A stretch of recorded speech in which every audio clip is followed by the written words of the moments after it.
Or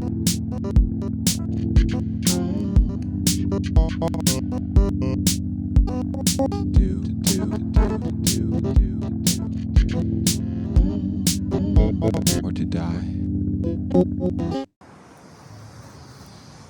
Greetings. How are you now? Welcome to another episode of Wander and Wonder. We're back in the graveyard. This is the solitary place where I think I'm going to be starting a lot of these videos. So, yeah, just remember, one day you will die. Memento mori. So, yeah, if you've been thinking about doing something like really cool, or there's things on your bucket list, just remember, you're not really in control of when you die. You might think you are. This world has a funny way of taking people before their time. Fact is, it's exactly their time when they go. So, no man will know the day. No man or woman. So, yeah, just remember, you could die. So if there's something you want to do, go do it. And if you don't think you're ever going to die, just look around you. They're great men, great women. And there are structures here, erected to remember them by. Some of them go back to like the early 1800s. I don't know if I've seen anything 1700s, but adorned with the various symbols of the organizations with which they were affiliated. There's lots of Freemasonic symbols. What else is there? The Order of the Eastern Star Temple. I'll walk around, and if anything pops up, and I'll sure let you guys know. McLeod. Lots of McLeods here. Well, anyways, I think it's interesting. This is actually a great segue into what I planned on talking about today. And what that thing is has to do with the concept of life force energy, like Vril. You may know it as chi, or prana, or will, or mana. You can think about, in video games, you have the mana stat, and it allows you, command over magical forces beyond the material realm. So, what I wanted to talk about is how Vril is infused into objects, and how it's very, very difficult to take away the significance of an object once it's charged. So to think of this concept, you can think of a tombstone. Oh, there's a train going by. Beautiful.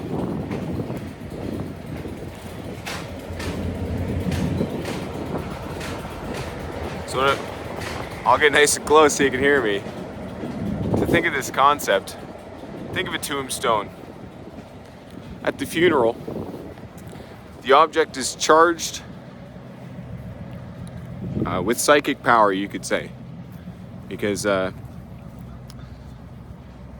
people witness the event of the burial, the body going underground, returning to earth, and the symbol of that burial, which represents the life and death of that person who's being honored, is the tombstone. I think that sentence worked out. Anyways, the tombstone is the symbol of the whole thing. So this is the whole thing. If a corpse is exhumed and nobody is told, I believe that there are very few people with the subtle enough awareness to truly detect that there's no longer their loved one underground. I think honestly what most people would do is worship, or not worship, but they'd honor that area just as if their loved one was still there.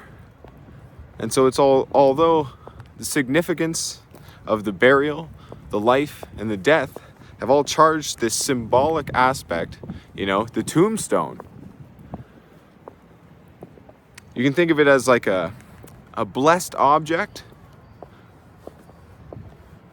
And we see, you know, various religious folks like priests or shamans or, you know, different harbingers of the spirit. You can see them blessing objects left and right. You know, this is like the holy pipe. You know, this is the holy latch tree. And yeah, even little kids or weird adults with fascination with geology, you know, people have pet rocks. There's lots of girls with crystals and stuff like that. And sure, I mean, they're nice to look at, like, inherently. And, you know, a rock is a cool thing to appreciate. Sure, it's hard as a rock. People always say that. You got rock music because it's hard. It's like, you know, more upbeat than that soft stuff they were listening to before the 50s. So you can have a pet rock. And, you know, you name that rock and you care for that rock. And it becomes kind of significant in your life. And one day you decide, like, you know, I think it's time to bury this pet rock. Or let's say you lose the rock, you know? Let's say you lose it, like, underneath your front porch when you're just a kid. So years go by, you know. You go back to your house, you got your fiance, or maybe you don't, and, you know, you're an adult now, and you think, oh man, remember that pet rock? And you start looking for it, and because why not? And you see all these other rocks, and it's not it. It doesn't activate it. And it's not, there's nothing really special about that one rock that you've deemed significant other than the fact that you have deemed it as such. So you find the rock, and all of a sudden there's a sense of recognition. Like your nervous system responds, you know, your endocrine system responds. This is electrical energy. And it's all because the act of you finding this rock that you put a certain amount of significance into. I find it fascinating. So let's say you don't want this thing anymore, and let's just say the means by which it was lost are painful. And so you're like, I don't want this rock to be significant anymore. I never want to find it again. And so you know, you move to destroy that object, or you disappear that object. Maybe you throw it to the bottom of a lake. You know, maybe it's not rock. Maybe it's like wood or like a special stick or something. So you burn it, and it's gone. You know, it's never truly gone, but the energy that was imbued in it, especially if it's burned, is dissolved into air. And the object which activated your nervous system because of its blessing, or in this negative polarity of Vril, which you could call louche, just the negative energy, you know, demonic entities just love to feed on, like that sort of thing. Anger, fear, wrath, just sinful energy imbued in it. So say you destroy this energy, or you don't destroy the energy, but you destroy the object in which the energy was held, and the energy is able to dissipate and you know, reintegrate with the rest of existence, the rest of being, the rest of isness. There's business and there's isness. It's important to know the difference. So another part of this that I wanted to talk about were there's the concept of lucky socks. My parents got me a pair of lucky socks for Christmas. I'm in my late 20s, so that's kind of what Christmas looks like these days, is socks. I love it. I don't buy my own socks. So yeah, it's sick. I got some socks. But I got this one pair of socks this year. They're called Lucky Socks. And I was kind of like, oh man, like, yeah, lucky socks at first. And then I realized I can wear these socks during gigs and, like, you know, get like extra power. There's like guitars all over them, and they invoke like musicality. And I was like, nice, like these have inherent significance. And then I'm also building it by like making a plan with them. And I'm like, wait a second, isn't it so interesting that all other socks are rendered as unlucky simply by virtue of me deeming this one pair of socks as lucky? Maybe not unlucky, but less lucky. So So isn't that odd, you know? Are we losing power by imbuing only certain objects with luck? Or, like, you know, wardrobe significance. This is another aspect of ritual that I think, like, once you see garments, once you feel certain garments, like on your skin, your environment is surrounded by, you can activate different forms of consciousness. And you just think about, like, the ceremonial robes. Everybody's in robes, like something's going down. And immediately your brain is like, yeah, okay, like, this is initiation time or what. Not that I'm initiated into any of those, you know, weird societies where they tell you what truth is, and they're also lying to you because there's more levels which can't be comprehended like at the beginning. So they have to tell you certain things to, like, build this foundation, but it's a foundation of lies. You know, it erases the old foundation of, like, whatever bullshit metaphysical structure you had to begin with, to think that joining one of those organizations was a good idea. They tear you down, they build you out with a lot of crap, and then you can no longer hear the truth inside. I think that's what's really important, is to understand that you do have the ability to discern truth in you. You don't need somebody else to tell you, but we're so out of touch with nature and even our own natures by virtue of living at the rushed pace that we do. So it's important to slow down. It's important to find solitude. It's important to get into nature, you know, where we belong. The human spirit is a beautiful thing.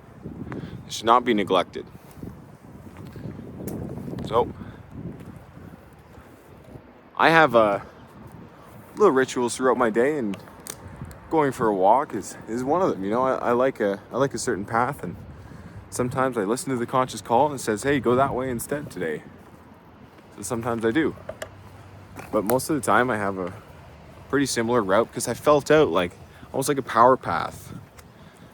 There's a concept in Carlos Castaneda's The Teachings of Don Juan where they find the sitio in the room. Don Juan is a shaman from Mexico. Carlos is studying with him. So Don Juan tells him, I want you to find the seat of your utmost power. And I know exactly where it is because he could see all the subtle energies, and, you know, he saw beyond space and time. Don Juan did, but Carlos, he was just being initiated. So he's told to find, like, a very specific spot, and it's just like a dog sniffing around to find that perfect place to pee. There is a perfect place. Like, there is a seat of utmost power. So what I'm saying is there is a path for me to walk, which gives me the most power if I choose to walk it, if I am tuned in enough to discern what that path is. And it really can just be as simple as going outside and walking. There are mundane tasks through their completion, one may find God. It's by virtue of letting it be voluntary, like giving yourself to the task. And the more, there's a certain aspect of novelty to ritual where the novelty is, it's like, it's almost non-existent, but fully existing at the same time. An interesting paradox. Because in the context of ritual, you live novelty. It is a novelty on top of your life. On top of your life, though, I don't know if that's necessarily the right way to say it. But in these ritual tasks, you find yourself losing track of your body. You're able to move in the metaphysical while your body is just doing automatic work. And yeah, I think that unlocks consciousness. You complete a task, or you move towards completion of a task, and something in you rewards you. And that reward leads you to higher things. You know, we shouldn't hijack our reward centers in the brain. If we do, we should try the best we can to try to recover. You know, dopamine detox style stuff. So, it's one more concept I'd like to talk about. A lot of my friends who are more closed off, and even myself in the past, have found the use of psychedelics to open us up somewhat And that's not to say to ever get carried away with it, but there's a certain experience I had where a friend had taken mushrooms, I believe. I'd taken some with him. I'm pretty experienced already just in the realm of the spirit, and a sacrament like that doesn't, it's, you know, it's not a big, it's a big deal, I guess, but nothing to be afraid of, you know, despite what our system says. That's changing. Anyways, we go down to this, we're in his neighborhood, so we go down to this significant spot, you know, somewhere real pretty that he liked to go when he was a kid, you know, stomp around, like try to grab toads, and it was like a little creek underneath a bridge sort of thing. And it was cool, you know, you watch the water go by, the rushing river. And all of a sudden he starts feeling stuff, and I can feel him feeling it. Now what that feeling is there's a certain charge here that he just remembered, and in this state he was feeling extra vulnerable, like his walls had come down a little bit. And I think the things that his body was willing to feel were more than what he was used to, more than what at least had ever been shown before. So started to get a little bit noticeably sad. Like, I asked him, hey, what's going on? And he got quite quiet too, but he explained to me that this place of significance held, you know, not only a place in the heart of his childhood, but also in the heart of his relationship, which had recently ended. So that's to say that he went to this place with his ex-girlfriend, and yeah, she broke up with him. So he just remembered like a lot of that sort of thing, and couldn't turn his brain off away from that. It was like this place was cursed with the memory of her. And that's what's really interesting, is you may destroy the object which is blessed or cursed or imbued with vril, with significance. It's like the willpower, you know, maybe you carve something into it, like maybe you don't, maybe you just observe it enough for it to be familiar. But this place could not be destroyed. It was simply too vast, simply too powerful, and too much a part of nature. What are you to do, like, when an entire locale is imbued with negative energy, which is cursed with, you know, the folly of your past? And I think what it really has to do with is you can think about like banishing now, you know? What banishing is may not necessarily be the removal of the significance from the object, because this is another thing. No one else sees that pet rock of yours and it's like, oh yeah, it's just you. So no one else goes to this place, this little creek underneath the bridge, and it's like, oh, my ex. No one does that. It's just you. So in a way, the object having been imbued with energy is really, it's more about how it's operating between you and the object. Like, you're a part of the equation here. So is the banishing truly just the object? You know, is it just banishing the energy from the object? Like rendering it insignificant or no longer an issue? See, that's the thing, is like, I don't believe that energy can be created or destroyed. I believe it can just change form. And so if there is significance in something, you cannot forget. But part of the alchemist's secret is to take negative energy, to transmute it into positive energy. And so maybe with that place, you know, instead of destroying it, because you can't, it's not an object, you have to reframe your mind. You have to put yourself in beginner's mind, in that vulnerable place where you are fully open, and you need to use your faculties, mind, body, spirit, to reframe the thing that is irking you. So That's about all I wanted to talk about today. Hope you enjoyed our little jaunt in the graveyard. And I'll be back with more episodes. Sorry about the weird aspect ratio last time. Anyways, I love you guys. Get outside, get into nature, find some solitude. That's everything.